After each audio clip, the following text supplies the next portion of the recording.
बहुत गर्मी है आज, बहनें थक गई होंगी इंतजार करते करते। आप सबकी बहुत बहुत आभारी हूं कि इतने समय से आप इतनी धूप में यहाँ बैठे हैं और आपको ज्यादा कष्ट नहीं देना चाहती।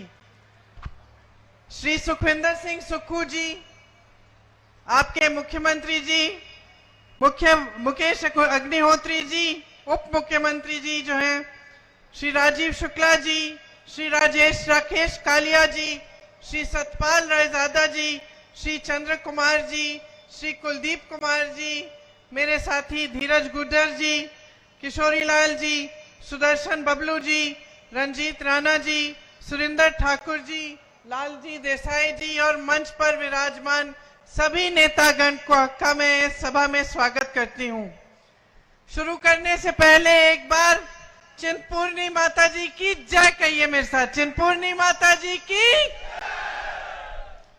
भगवान भोलेनाथ जी की। ये पवित्र भूमि है, हर तरह से पवित्र है, सुंदर है, देवभूमि है, बड़े बड़े तीर्थ स्थान है यहाँ, और एक पुरानी परंपरा, एक पुरानी सभ्यता भी है जो शालीन है, सत्य के पथ पर है। और हमेशा हिमाचल से ही एक तरह से हमारे पूरे देश में, हमारे समाज में वो एक जो सभ्यता है उसका एहसास होता है। मेरे लिए तो घर भी है, यहाँ आती हूँ तो बहुत खुशी होती है। सुक्खू जी ने बताया आपको मेरा घर है शिमला के पास, बहुत समय से तो आना जाना भी रहता है, आप सबसे मिलना रहता है, बातचीत होती है। हमेशा पता चलता है कि यहाँ की जनता जो है साधारण जीवन जीती है, ज्यादा लोगों को उलझाते नहीं हो, आप झूठ वगैरह में पड़ते नहीं हो, सभ्यता है एक समाज की वो रखते हो।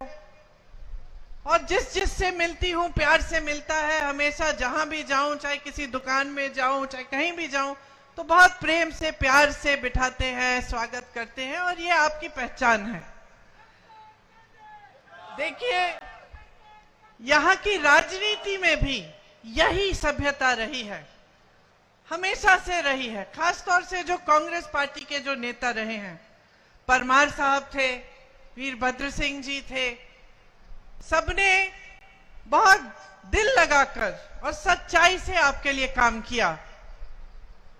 और यही जो आपकी जो समाज की सभ्यता है वो हमारी राजनीति में भी दिखी।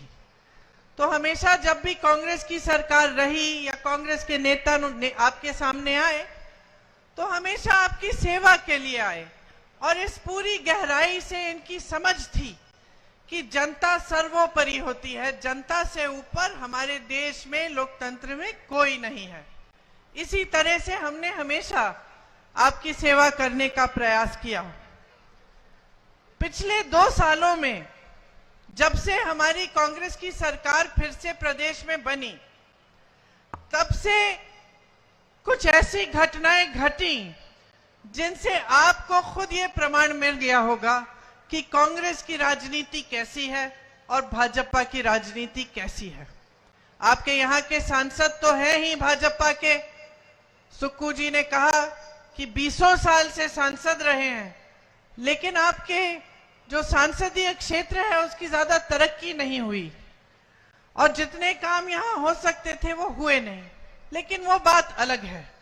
पिछले 2 सालों से जो आपने प्रदेश में देखा उसको गहराई से समझने की जरूरत है, इसीलिए उसके बारे में मैं आपसे चर्चा करने आई हूं। हमारी सरकार बनी, सरकार बनने के कुछ ही समय बाद एक भयानक आपदा आती है। हिमाचल में सैकड़ों घर बह जाते हैं, बहुत नुकसान होता है, सड़कें टूटकर पानी में बह जाती हैं, पहाड़ टूटते हैं। बहुत ऐसे लोग हैं, परिवार हैं जिन्होंने अपने प्यारे खोए, स्कूल तबाह हो गए, घर तबाह हो गए, परिवार तबाह हो गए। आपने बहुत दुख झेला, बहुत कठिनाइयां झेली, और एक दिन की बात नहीं थी, 2 दिन की बात नहीं थी। जब आपदा आई तो लंबे दौर के लिए चली, बहुत नुकसान होता रहा, रोकने का कोई तरीका नहीं था, प्राकृतिक आपदा थी। लेकिन आपने क्या देखा? साथ साथ आपने ये देखा और मैंने खुद देखा कि आपका जो पूरा प्रदेश है वो एकजुट हो गया, समाज एकजुट हो गया। और जो हमारे नेता हैं कांग्रेस के, जो मंत्रिमंडल के मंत्री थे, जो आपके मुख्यमंत्री जी हैं, उप मुख्यमंत्री जी हैं, सब आपके साथ खड़े हो गए। मैंने खुद देखा कि जहां सड़कें टूटी थी, नागरिक खुद खड़े होकर श्रमदान कर रहे हैं। मैंने देखा कि जहां पे पर्यटक फंस गए हैं, टीवी पे देख रही थी कि हमारे मंत्री बीच रात तक वहां पे खड़े हैं और उनको निकालने की कोशिश कर रहे हैं। जहां जहां राहत पहुंच नहीं पा रही है, वहां सुक्खू जी खुद जाकर राहत पहुंचा रहे हैं। ये सारा हमको देखने को मिला जब आपके प्रदेश में इतनी बड़ी आपदा आई और आप पर इतना बड़ा संकट आया। तो यहां से आपने देखा कि कांग्रेस के नेताओं ने किस तरह से जमीन पर उतरकर, घर घर में जाकर, जहां जहां नुकसान था, जहां जहां दुख था, वहां जाकर, वहां पहुंचकर आपकी मदद की। दूसरी तरफ आपने ये भी देखा कि भाजपा का एक भी नेता नहीं आया। प्रधानमंत्री जी जो कहते हैं कि उनका दूसरा घर है हिमाचल, वो आपदा के समय आपके बीच आए नहीं। अब चुनाव के समय जरूर आ रहे हैं, बार बार आ रहे हैं, लेकिन आपदा के समय जब आप संकट में थे, जब आपको दुख पहुंचा था, तब एक भी बार आने का कष्ट नहीं किया। तो ये एक बहुत बड़ा फर्क है जो कांग्रेस पार्टी और भाजपा की विचारधारा और कार्यशैली का फर्क है। हम काम करते हैं आपके लिए, सत्ता के लिए नहीं, पैसों के लिए नहीं, धन बल के लिए नहीं, हम आपके लिए काम करते हैं। हम समझते हैं कि ये हमारा कर्तव्य है। जितने भी नेता यहाँ बैठे हैं, इनमें से कोई नेता ये नहीं समझता कि यहाँ जब आपदा हुई तो आपके बीच आकर आप पर कोई एहसान किया। सब समझते हैं कि ये तो हमारा कर्तव्य था, हमने वो कर्तव्य निभाया है। हम और भी कर सकते तो हम और करते। ये विचारधारा की जो बहुत बड़ा फर्क है भाजपा और कांग्रेस पार्टी के बीच, ये पहचानना बड़ा जरूरी है। आपदा के बाद जब सारा राहत का काम करना था, जो टूटी सड़कें हैं उनको बनाना था, जो टूटे घर हैं उनके लिए राहत पहुंचानी थी, जो पाठशालाएं खत्म हो गई थी उनको दोबारा से बनाना था, तो केंद्र की तरफ से 1 रुपया नहीं आया प्रदेश के लिए। हर प्रदेश में जब इस तरह की आपदा आती है तो उसको राष्ट्र आपदा घोषित कर दिया जाता है, केंद्र घोषित करता है।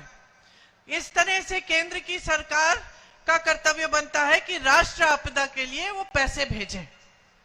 मोदी जी ने राष्ट्र आपदा इसको घोषित ही नहीं किया, तो राशि केंद्र की तरफ से बिल्कुल नहीं आई, एक भी पैसा नहीं आया। तो भाइयों और बहनों, प्रदेश की जो संपत्ति है उसी में से सारा खर्चा उठाना पड़ा और जहां जहां राहत पहुंचानी थी वो सारी राहत प्रदेश की सरकार से पहुंची। उसके बाद क्या होता है, जैसे जैसे आप इतनी बड़ी आपदा से उभर कर निकल रहे हो, आप आस्ते आस्ते अपने जीवन को फिर से रास्ते पे ला रहे हो। जिसके कारोबार खत्म हुए वो अपने कारोबार फिर से मजबूत बनाने का काम कर रहे हैं। सरकार राहत देने में व्यस्त है और फिर से निर्माण करने में व्यस्त है। तब मोदी जी, अमित शाह जी और उनके नुमाइंदे क्या करते हैं, यहां की चुनी हुई सरकार को गिराने की कोशिश करते हैं। ये सरकार आपकी थी, हमारी सरकार नहीं थी, ये आपकी थी। चुनाव हुआ, आपने भारी बहुमत से जिताया, सुक्खू जी को मुख्यमंत्री बनाया गया।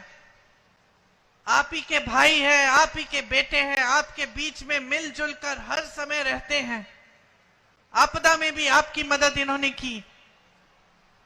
ये सरकार गिराने का पूरा प्रयास होता है, पूरी कोशिश होती है, धन बल के साथ चोरों की तरह विधायकों को छुपाकर कभी यहां ले जाएंगे, कभी वहां ले जाएंगे।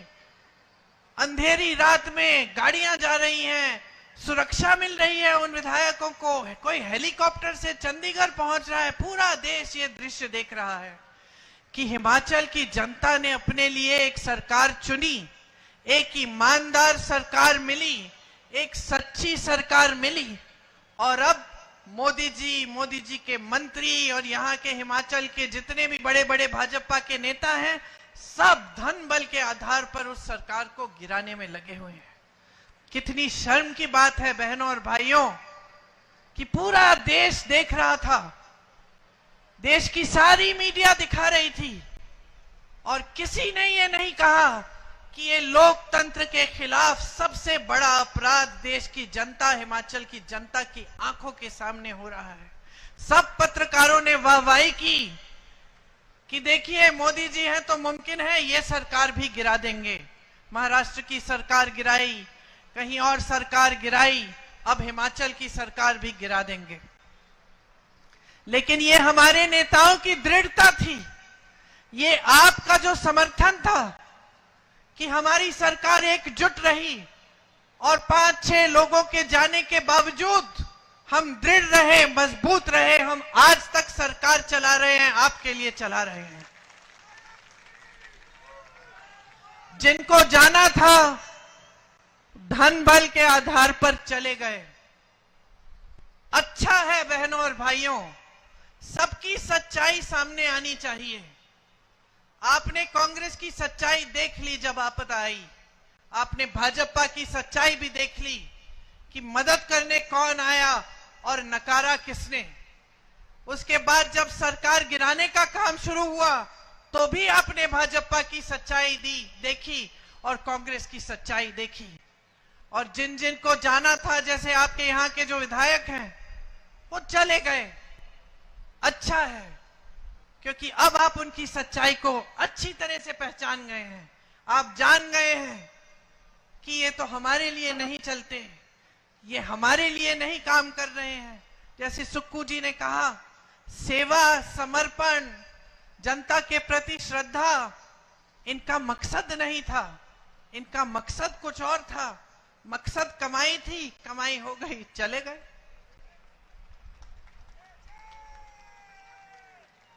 तो देश भर में आज अगर जनता को जागरूक बनना है तो एक बात समझनी है कि एक राजनीति जो हमारे देश में स्थापित की थी महात्मा गांधी ने, वो जो राजनीति थी जो दशकों के लिए हमारे देश में चली, उसकी एक अलग विचारधारा थी। वो राजनीति थी जिसमें जनता सर्वोपरि होती है। आपकी जरूरत क्या है, आपकी समस्याएं क्या हैं, बड़े बड़े प्रधानमंत्री आपके बीच आकर आपको पूछते थे। आप डांटें, आप नाराज हो, आप आंदोलन करें, आप अपनी नाराजगी को व्यक्त भी करें तो कोई बात नहीं था। ये लोकतंत्र था, ये लोकतंत्र था और लोकतंत्र में जनता ही सर्वोपरि होती थी। यही हमारी विचारधारा रही। 55 सालों के लिए कांग्रेस की सरकारें चली हमारे देश में।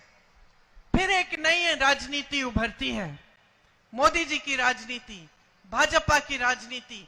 और खास तौर से मेरी बहनें आप समझो, क्योंकि ये राजनीति धर्म का नाम इस्तेमाल करती है लेकिन कोई धार्मिक काम नहीं करती। क्योंकि हमारे हिंदू धर्म ने हमें यही सिखाया कि सत्य के पथ पर चलना है, सच्चाई के पथ पर चलना है। हमारे हिंदू धर्म ने हमें यही सिखाया कि जनता के प्रति श्रद्धा होनी चाहिए। सभी गुरुओं ने, सभी महात्माओं ने, सभी संतों ने यही कहा, अपना जीवन ईमानदारी से जियो। और यही बात हमारी राजनीति में महात्मा गांधी जी लाए, जो देश के लिए शहीद हुए और शहीद होते होते उनके मुंह से हे राम के शब्द निकले। यही हमारे धर्म ने सिखाया और उसी धर्म की जो सीख थी उसके आधार पर हमारी राजनीति चली दशकों से। लेकिन आज भाजपा वाले कहते हैं कि कांग्रेस पार्टी धर्म विरोधी है और कहते हैं कि वो धर्म के रखवाले हैं। कौन से धर्म के रखवाले आकर आपकी सरकार को धन बल से गिराएंगे? कौन से धर्म के रखवाले आकर पैसे खिलाकर विधायकों की चोरी करेंगे? कौन से धर्म के रखवाले देखते हैं कि इतनी बड़ी आपदा हो रही है, लोगों के बच्चे गुजर रहे हैं, लोगों के माँ बाप गुजर गए हैं, घर टूट गए हैं, पाठशालाएं गिर गई हैं, सड़कें खराब हो गई हैं, टूट गई हैं। कौन से धार्मिक व्यक्ति के दिल में ये बात चोट नहीं पहुंचाएगी? कौन सा ये धार्मिक व्यक्ति है? कौन है ये प्रधानमंत्री हमारे जिन्होंने ये पूरी आपदा को नकार दिया, अपना मुंह फेर दिया, आपके लिए एक भी पैसा नहीं भेजा, जो उनका कर्तव्य था आपके प्रति कि ये राष्ट्र आपदा घोषित करें और आपके लिए राशि भेजें आपके राहत के लिए। तो कैसे धार्मिक व्यक्ति हैं, कैसी धार्मिक राजनीति है जो धर्म का नाम इस्तेमाल करती है आपसे वोट लेने के लिए? जब चुनाव का समय आता है आ जाते हैं कि धार्मिक हैं, धर्म के नाम पर वोट दीजिए और सारी धर्म की बातें आपको सुनाएंगे, लेकिन बाकी समय धन बल के आधार पर सरकारों को गिराना, विधायकों को खरीदना, जब आपको राहत पहुंचानी है तो राहत नहीं पहुंचाना, जब हमारी सरकार कहती है हम ओपीएस लागू कर रहे हैं तो जो एनपीएस की राशि है वो बंद कर देते हैं ताकि हम पूरी तरह से ओपीएस लागू करने में सफल ना हो। जब हम कहते हैं हम 1500 रुपए देना चाहते हैं और देना शुरू करते हैं महिलाओं को तो वो रुकवा लेते हैं। ये कौन सा धर्म है? ये किस धर्म ने सिखा दिया उनको? उनका धर्म सिर्फ एक है, सत्ता और संपत्ति।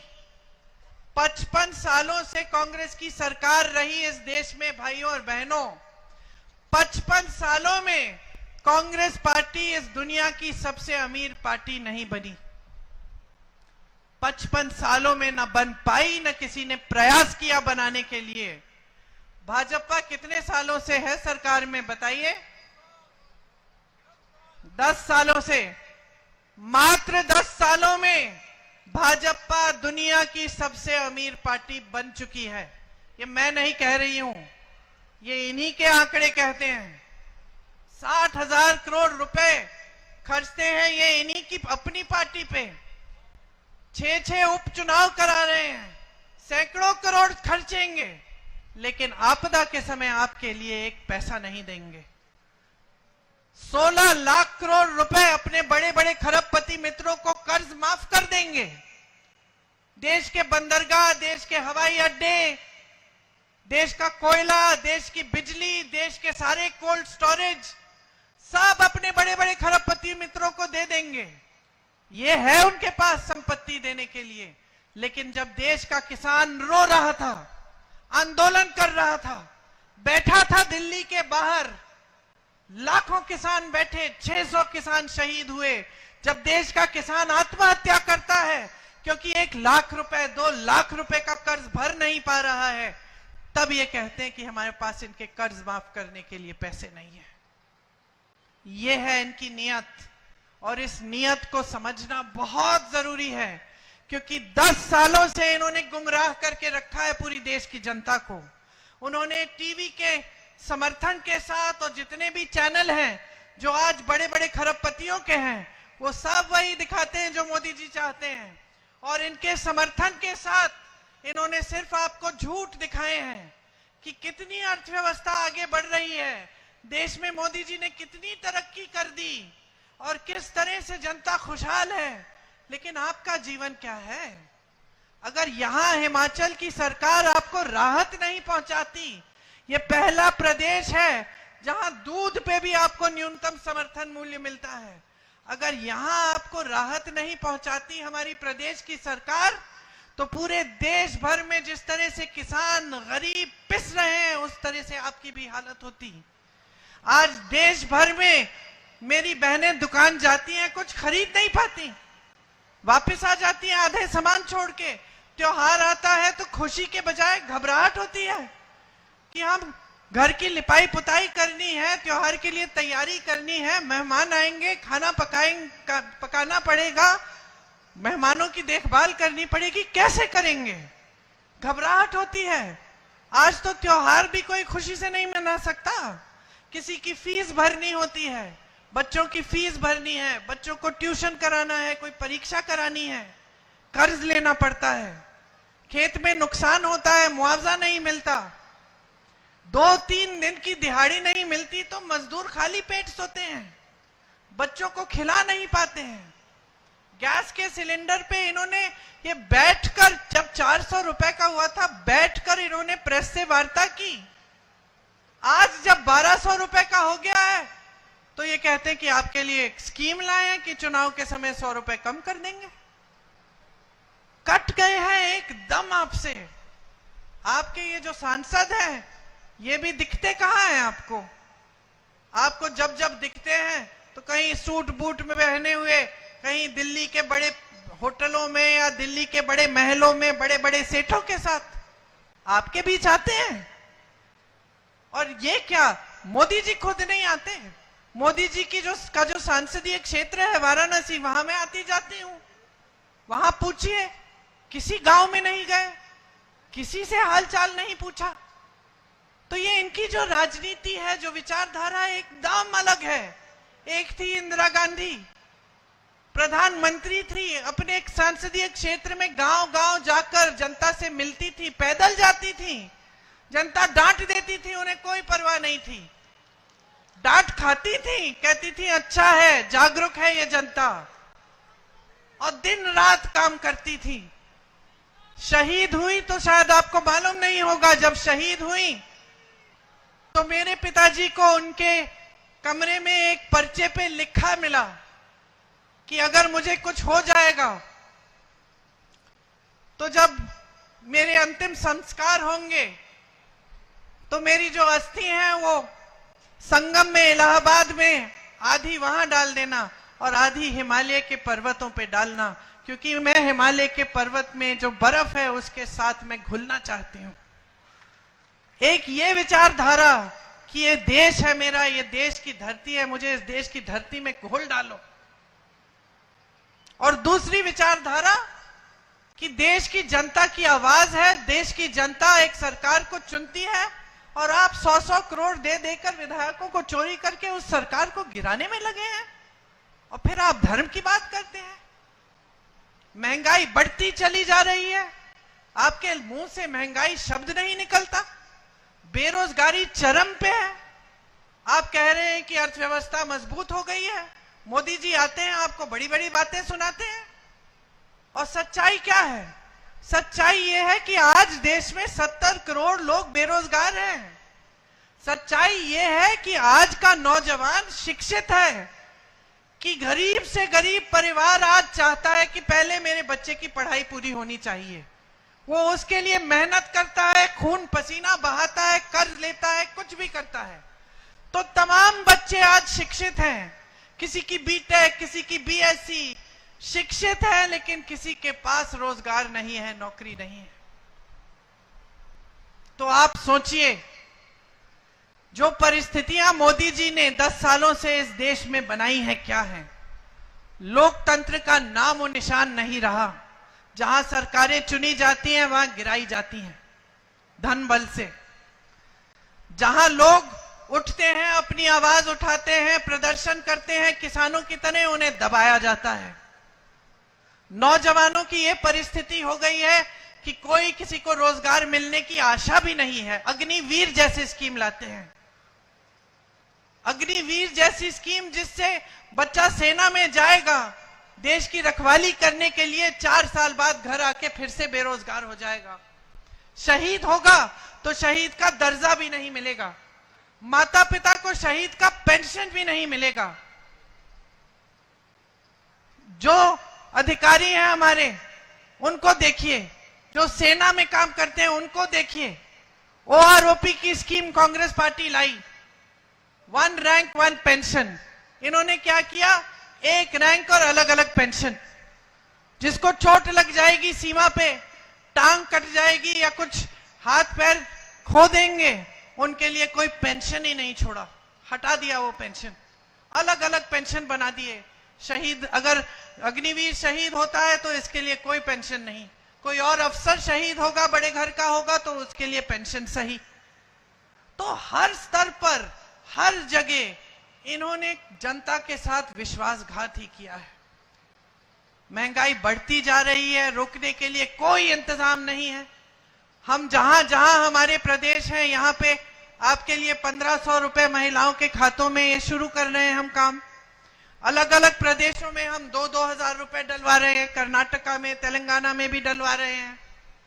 तो जहां जहां हम राहत पहुंचा सकते हैं, कांग्रेस की सरकारें, कांग्रेस के नेता राहत पहुंचाने का काम कर रहे हैं।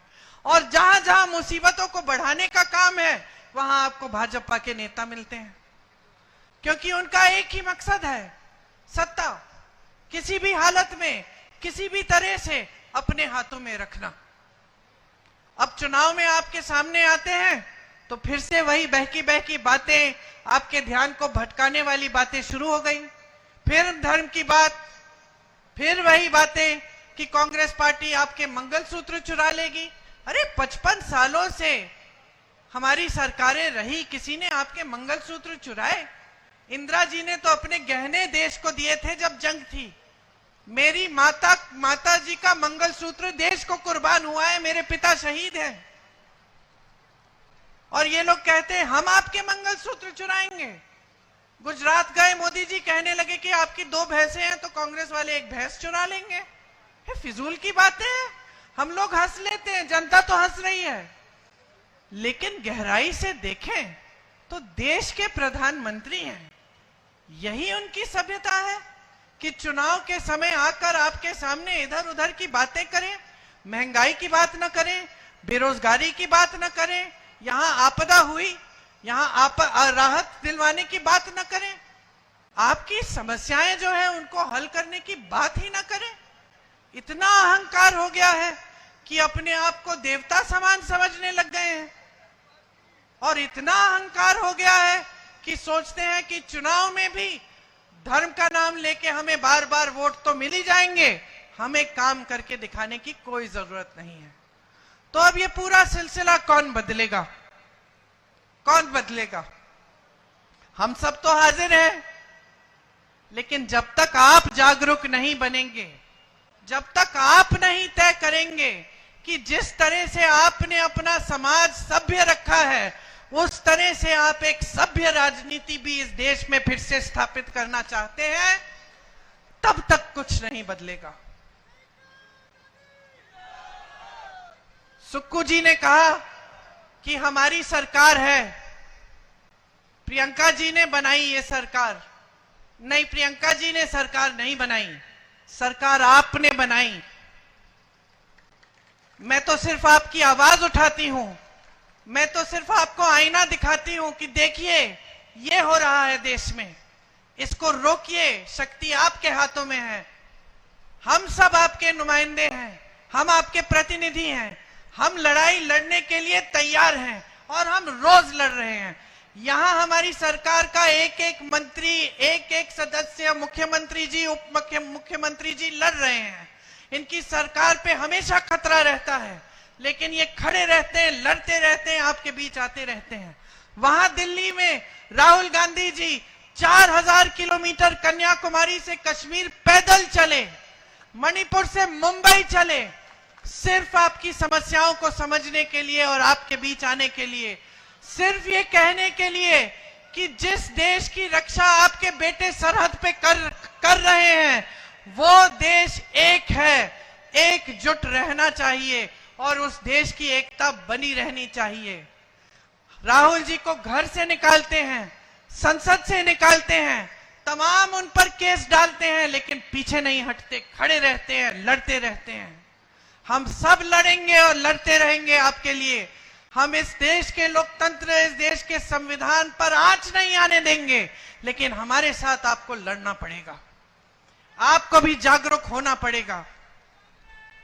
इस चुनाव में शुरू से कांग्रेस पार्टी के एक एक नेता ने सिर्फ आपके काम की बात की है। हम गारंटी लाए हैं तो आपके लिए लाए हैं। जिस तरह से प्रदेश सरकार गारंटी को पूरा करने का काम कर रही है, ओपीएस लागू कर रही है। अब महिलाओं के खातों में पैसे डालना शुरू किया है और जैसे ही चुनाव, जैसे आपने कहा, खत्म होगा फिर से शुरू होगा। उसी तरह से हम देश भर में कुछ गारंटी लाए हैं। महिलाओं के लिए जो आपको प्रदेश सरकार से मिल रहा है वो मिलेगा, लेकिन ऊपर से आपको केंद्र सरकार की तरफ से 8,500 रुपए हर महीने आपके खातों में डाले जाएंगे। सरकारी नौकरियां 50% आपको मिलेंगी महिलाओं को। पहले के आरक्षणों के तहत नौजवानों के लिए एक अप्रेंटिसशिप का प्रोग्राम लाएंगे, जिससे 1 लाख रुपए एक सालाना आप कमा पाएंगे। आपका हुनर बढ़ाया जाएगा। जब तक आपकी स्थायी नौकरी नहीं होगी तब तक आप अप्रेंटिसशिप का प्रोग्राम करके कमा पाएंगे। नौजवानों के लिए 5,000 करोड़ रुपए का फंड लाएंगे, ताकि आप जब अपना कारोबार शुरू करना चाहेंगे तो आप उस कारोबार को बना सकेंगे, आपके लिए सुविधा होगी। पेपर लीक होते हैं, उसके खिलाफ सख्त कानून लाएंगे। और 30 लाख खाली पद जो मोदी जी ने खाली छोड़े अपनी सरकार में, वो भरेंगे और आपको हम रोजगार दिलवाएंगे। किसान भाइयों के लिए एमएसपी मतलब न्यूनतम समर्थन मूल्य आपका कानूनी अधिकार बनाएंगे। जिस तरह से आज भोजन का अधिकार इस देश में कानूनी अधिकार है गरीब परिवारों का, मोदी जी देते हैं आपको राशन, कहते हैं आप पे एहसान कर रहे हैं, अपनी फोटो चेप के देते हैं। सच्चाई यह है कि वो कानून कांग्रेस पार्टी ने बनाया जो मजबूर करता है मोदी जी को कि आपको राशन दें। इसी तरह से हम कानून लाएंगे कि न्यूनतम समर्थन मूल्य आपको मिलना ही होगा। इसके साथ साथ किसानों के कर्ज माफी के लिए एक स्थायी आयोग लाएंगे, जिससे जब जब आपको संकट में होंगे और आपको सुविधा की जरूरत होगी, आप जाकर उस आयोग से सुविधा ले पाएंगे। किसान आज खेती के हर सामान के लिए जीएसटी दे रहा है। पेट्रोल डीजल महंगा हो गया है, ऊपर से हर सामान पे जीएसटी है, सारे सामान महंगे हैं। कांग्रेस पार्टी ये कह रही है कि केंद्र में हमारी सरकार आएगी तो हर सामान से, खेती के सामान से जीएसटी हटाएगी, ताकि खेती के सारे सामान सस्ते हों। आज सारे कोल्ड स्टोरेज अडानी जी के हैं। सेब का दाम अडानी जी तय कर रहे हैं, आपको उपज का सही दाम नहीं मिलता। ऊपर से मोदी जी ने जो अमेरिका से सेब आता है उस पे टैक्स कम कर दिया, और यहां आप जीएसटी पे जीएसटी भर रहे हैं। इसीलिए जब खेती के सामानों से जीएसटी हटेगा तो सब किसानों का फायदा होगा। और जिस तरह से इन्होंने सिर्फ खरबपतियों के लिए सरकार चलाई है, उसी तरह से हम सिर्फ जनता के लिए, सिर्फ आपको अपने पैरों पे खड़े होने के लिए सरकार चलाएंगे। मजदूरों को आज शोषण होता है। हमने तय किया है कि देश भर में प्रतिदिन जो मजदूरी है वो 400 रुपए से कम नहीं हो सकेगी। ये कानून बनाएंगे हम। और जिस तरह से हम गांव में मनरेगा लाए, उसी तरह से हम शहरी मनरेगा लाएंगे, ताकि शहरों में भी 100 दिन की मजदूरी, 100 दिन की जो रोजगार है वो आपके लिए पक्का आपका अधिकार बनेगा। ये जो छोटी छोटी दुकानें हैं, छोटे बिजनेस हैं, इन्होंने बहुत नुकसान झेला है मोदी जी की नीतियों की वजह से। हम चाहते हैं कि जो छोटे कारोबार हैं, छोटे दुकानदार हैं, छोटे बिजनेस हैं, वो मजबूत बने, क्योंकि हम जानते हैं कि आप रोजगार दिलवाते हैं और आपकी मजबूती ही देश की रीढ़ की हड्डी बन जाती है, अर्थव्यवस्था की रीढ़ की हड्डी।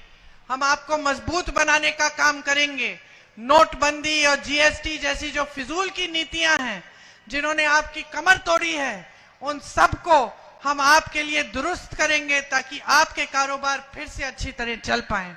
ये सब काम हम आपके लिए करना चाहते हैं, लेकिन एक काम आपको हमारे लिए भी करना पड़ेगा। आपको जागरूक बन के अपना वोट डालना पड़ेगा। यहां उपचुनाव है, आप विधानसभा के लिए भी प्रत्याशी चुन रहे हैं और लोकसभा के लिए भी। दोनों प्रत्याशी यहां हैं आपके पास, आपके सामने आइए। कालिया जी यहां आइए। आप लड़ रहे हैं क्या चुनाव? शायद शायद लोकसभा के जो प्रत्याशी हैं रायजादा जी, वो अगली मीटिंग में चले गए हैं, लेकिन इनको भारी बहुमत से जिताइए, पूरे देश भर में दिखाइए कि जिन्होंने गलत तरीके से लोकतंत्र के साथ अपराध करके धन बल के आधार पर आपकी सरकार को तोड़ने की कोशिश की, उसका जवाब हिमाचल प्रदेश की जनता दे रही है। दिखा दीजिए पूरे देश को कि आप सभ्य समाज के लोग हैं और आप सभ्य राजनीति चाहते हैं। आप सबने बहुत ध्यान से मेरी बातें सुनी, आपको बहुत बहुत धन्यवाद। जय हिंद।